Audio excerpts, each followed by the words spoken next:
Assalamualaikum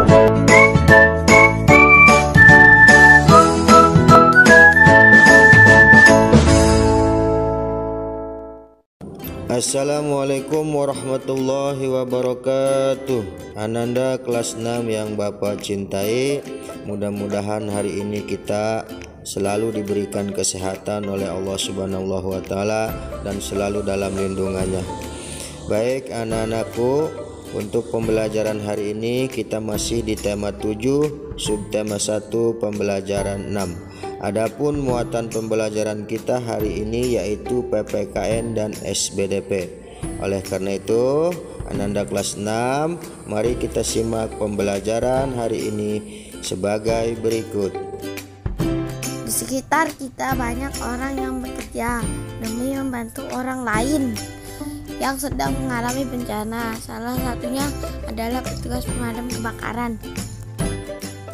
Ayo membaca. Komandan Damkar meninggal saat menyelamatkan anak buahnya. Petugas pemadam kebakaran atau damkar bertaruh nyawa saat memadamkan api. Tak sedikit dari mereka yang meninggal saat berusaha memadamkan api. Seorang petugas pemadam kebakaran bernama Pak Saiful mengenang komandannya yang meninggal saat memadamkan api di Blok M sekitar tahun 2005. Komandannya bernama Pak Subandi tersebut saat itu terjebak di kobaran api dan tidak dapat keluar. Selang air yang dibawa Pak Subandi terputus. Pak Subandi sempat melemparkan topi keluar sebagai kode bahwa dia sedang dalam bahaya. Namun tiba-tiba api meledak dan mengenai tubuhnya, ungkap Pak Saiful. Pak Saiful menceritakan bahwa Pak Subandi merupakan seorang pemimpin yang sangat peduli dengan anak buahnya. Meninggalnya Pak Subandi di lokasi kebakaran itu pun karena dia berusaha menyelamatkan tim pemadam yang sedang terjebak di dalam gedung yang sedang terbakar.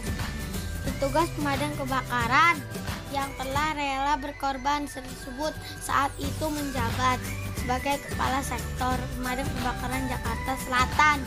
Pengorbanan Pak Subandi menjadi pelajaran dan motivasi untuk membangun semangat belajar anak buahnya dalam menjalankan tugas. Pak Suhada, seorang petugas pemadam kebakaran yang telah 30 tahun bertugas, juga menceritakan pengalamannya.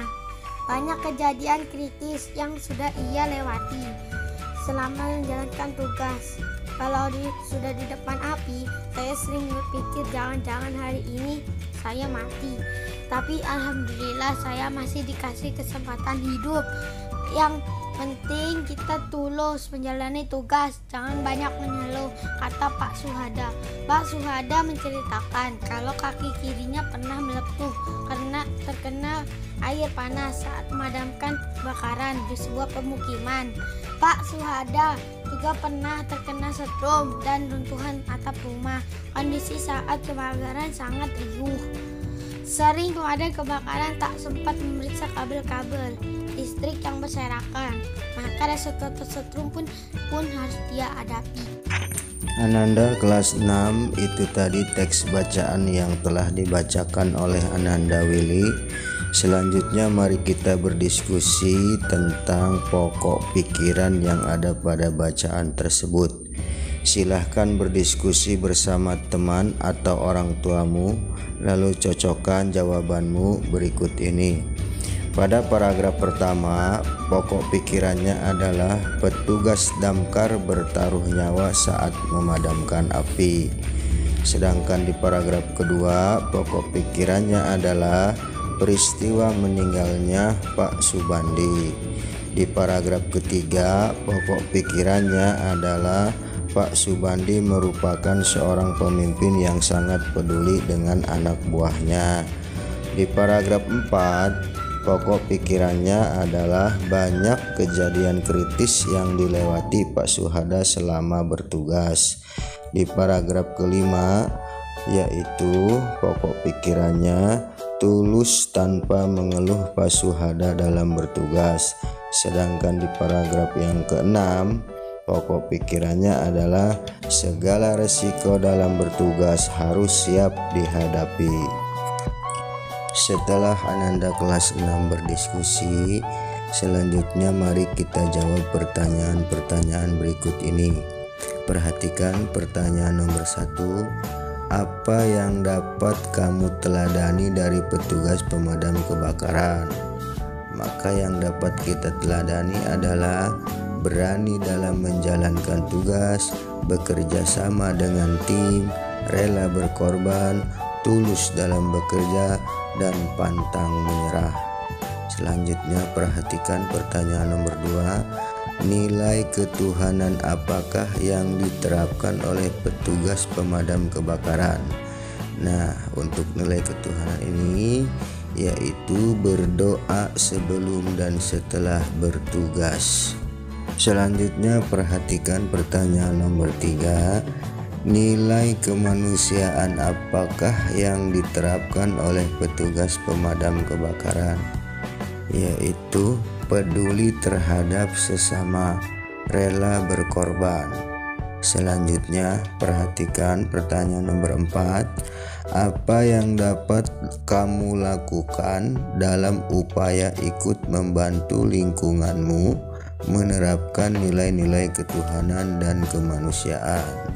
Tentunya yang dapat kamu terapkan yaitu selalu bersyukur, saling menghormati, menolong tanpa pamrih, selalu beribadah dan berdoa. Seorang pemimpin mengemban amanat untuk kesejahteraan rakyatnya. Sebuah lagu daerah dari Jawa Tengah mengandung pesan bagi seorang pemimpin agar berhati-hati dalam melaksanakan tugasnya. Berdasarkan pengantar yang dibacakan Ibu Wino tadi, selanjutnya Ananda kelas 6 mengamati sebuah lagu yang berjudul Gundul-Gundul Pacul.